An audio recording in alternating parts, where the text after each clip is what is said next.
copine, bato kakayo yo nous a sujet de prière na bango. Yo mo obeta li sona bango ezate po yo leki bango.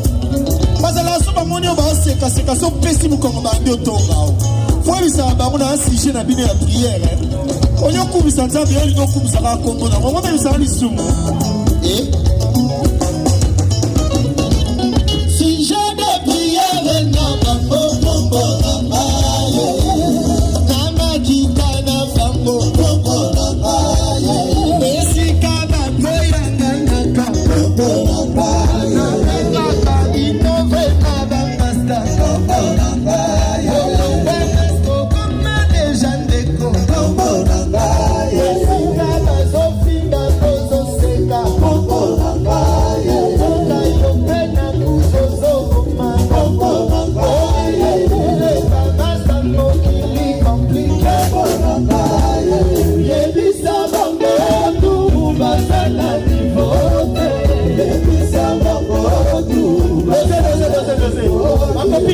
ceux qui battent au fond de la mouille, pas niveau de yoga.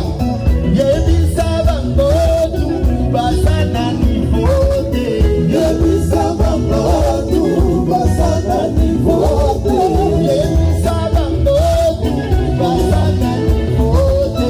Yebisa bango tu basana niveau de. Yebisa bango tu basana niveau de.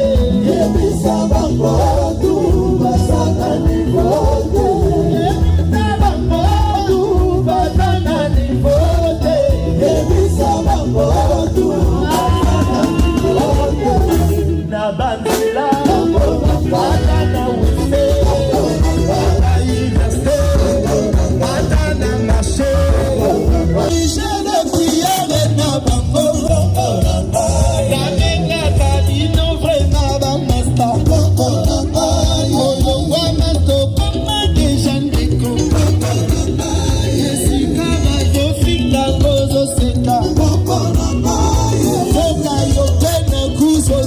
Oh,